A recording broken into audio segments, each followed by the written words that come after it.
Dear friends, welcome to Friday Focus on Friday the 2nd of July. There isn't very much news to report on this week, so here are some thoughts on some of the more obscure laws in Deuteronomy that we're not preaching on. In chapter 24, there are a variety of laws which are designed to make sure that the needy are not exploited.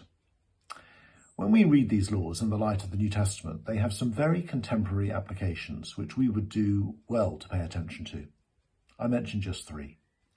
First, marriage and divorce, verses 1 to 3.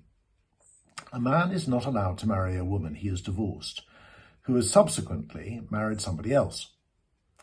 Jesus quotes from these verses, and he makes the principle even more radical by saying that a man must not divorce his wife in the first place, except in very exceptional circumstances. That's in Matthew chapter 5, verses 31 to 32.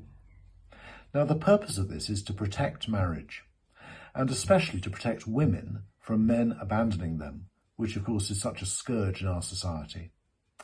Obviously, this is an ideal, and we must also stress the forgiveness, healing, and restoration that Jesus brings to broken relationships.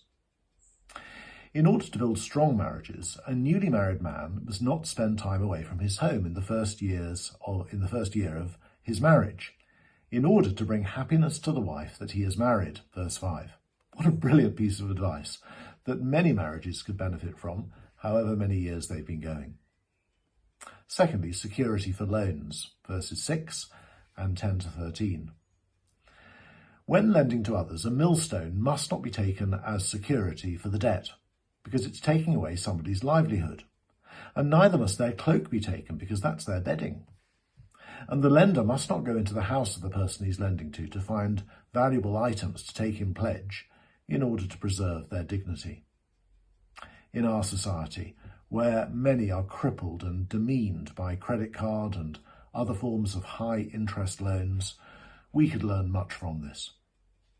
As I mentioned last Sunday, Christians Against Poverty does an amazing job in putting these ancient principles into modern practice. Do let me know if you'd like to get involved in their work. In caring about those in debt, we are loving our neighbours as ourselves, as Jesus taught us to. Thirdly, employment, verses 14 to 15, 17 to 22. Workers are to be paid daily.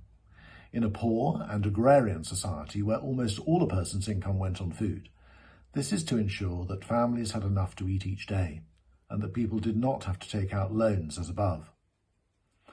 Withholding wages not only imposed a hardship, but was unjust. Perhaps we should think about paying our bills and those who work for us on time.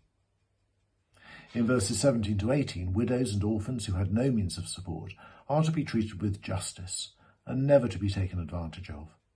And in verses 19 to 22, farmers are warned not to pick up every scrap of produce in their fields to maximise their returns, but they're to leave some for the alien, the fatherless and the widow.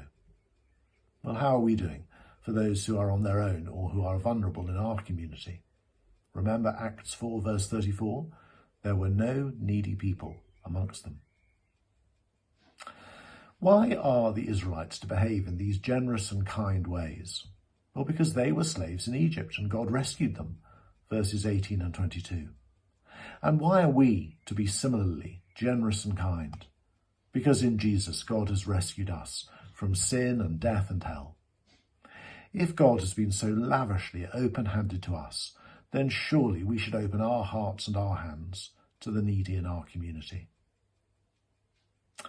We are so looking forward to having nearly 90 of you to Cream Tea on Saturday at the Rectory. We very much hope that we'll be able to go ahead, but the weather forecast isn't that great, so we'll let you know if we have to cancel at the last minute. Please pray that we don't. God bless you.